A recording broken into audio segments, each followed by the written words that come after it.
stand by for manual transmission. In 3, 2, 1.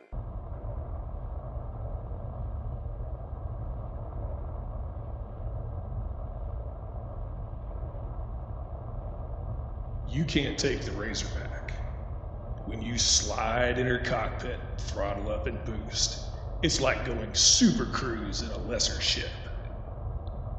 And she's gone and gone and gone. 07 Commanders, Manus Dextra here, and if you couldn't tell, I'm in love. This ship is the most fun you can have at Elite Dangerous without blowing stuff up, and in VR, she's even better. But be warned and trust your old Uncle Manus when he tells you that this build runs hotter than your little sister's hoo-ha, and she is treacherous and demanding. On a good run, she'll give you just one mistake before you see the rebuy screen, and you will see the rebuy screen many times before you come to terms with her, and that's all you can hope to do, because she will not be mastered by the likes of us. As always, check the description for a Coriolis link to this build, along with links to all the tools and reference materials I use for engineering. While you're there, like and subscribe for more Elite Dangerous content. I'm not going to post an easy engineered version of this build because it just wouldn't be worthy. The only really difficult high-level engineer needed for this build is Professor Palin for his grade 5 dirty drive tunings with the drag drive experimental effect. But this is vital to the build, and anything less would not be worthy of the name Razorback. So, let's go to outfitting and break this down. Since this is a pure speed build, there is nothing in the hardpoints or utility mounts. Starting with core internals, we're going to stick with lightweight alloys for the hull, but we're going to use Selene Jean to upgrade our armor to heavy-duty grade 5 with deep plating experimental effect. This will actually make the ship quite a bit more durable without adding mass or hurting performance. You can skip this upgrade, but you'll pay for it in the form of many more rebuys. Next, we have a 2D power plant engineered to a maxed out grade 2 overcharged with the stripped down experimental effect. I recommend getting this from Marco Quint since you'll need to go through him to get to Professor Palin anyway. It is extremely important that you set up your power plant precisely like this. If you engineer above grade 2, you will run into severe heat management problems, and if you don't completely max out the upgrade to level 2, you won't have enough power to run your shields without shutting down your cargo hatch, fuel scoop, and frameshift drive every time you race. Next we come to the heart of the build, the 3A Enhanced Performance Thruster. This racing thruster can only be purchased from Felicity Farseer or Professor Palin. So, when you're building the ship, I recommend fitting a temporary Class 3D thruster and trading it in when you buy the 3A Enhanced Thruster from Professor Palin. Then you can have it engineered to grade 5 dirty drives with the experimental drag drive effect. For the FSD, we're using a size 3D module engineered for increased range with the Mass Manager effect. This is completely optional, and I have included it as my one concession to convenience. This does add some extra mass and slows the ship down slightly, but it also allows you to fly the ship between star systems much faster. For life support, we're going with a 1D module, as always the lightest module we can fit. If you have access to an engineer offering lightweight engineering for this, take it. If not, it's probably not worth special effort to get access. For the power distributor, we'll take a 2D engineered to grade 5 engine focused with super conduits. This upgrade is easily obtained from the Dweller, and it will allow us to boost once every 10 seconds.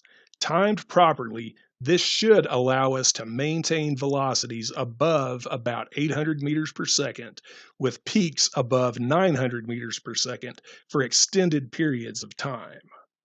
For sensors, again, we'll go with size 2D because it's the lightest module we can fit, and we'll make it even lighter with grade 5 lightweight engineering from Lee Chung. Closing out core internals, we'll downgrade our Class 2 fuel tank to a 1C. This will save us a whopping 2 tons of mass and raise our top speed considerably. For optional internals, there's really not much to see. We'll fit a 3A fuel scoop here for quality of life. It adds no mass to the ship, but it will fill our 1C fuel tank very quickly and make star travel much easier. Just remember, this ship runs very hot, so don't get too close when scooping, and always check heat levels before you jump. The only other optional equipment is a 2D shield generator. When you visit Lee Chung, engineer this to grade 5 enhanced low power with the low draw experimental effect. Because power requirements in this build are so tight, it's really important that you max this upgrade out. Otherwise, you may not be able to run your shield generator without disabling your cargo hatch, fuel scoop, and FSD. Even with this upgrade, you'll need to make sure your cargo scoop is disabled, but this should be a one-time adjustment. So, that's the build, Commanders. It should cost you about 6 million credits to build with a rebuy of about 300,000. In addition to canyon running, this ship is by far the best and fastest way to explore planetary surfaces, with speeds approaching 1 kilometer per second. The place I'm running right now is in GD 140. I'm using Liwi Terminal as a base. The moon itself is GD 140 A1A. Check the description for details. Now, I'll stop talking and let the Razorback speak for herself.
That's already done.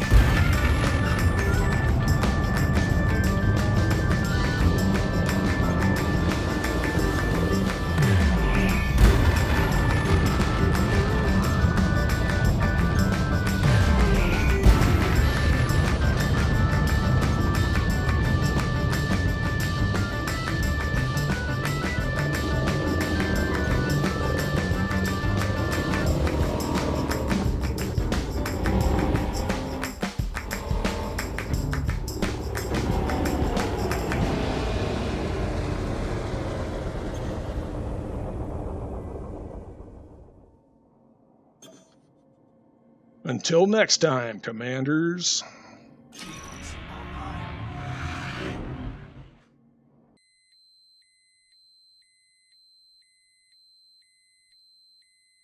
You will now be released from manual control.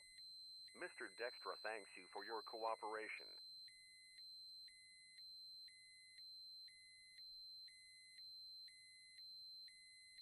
You will now be released from manual control. Mr. Dextra thanks you for your cooperation.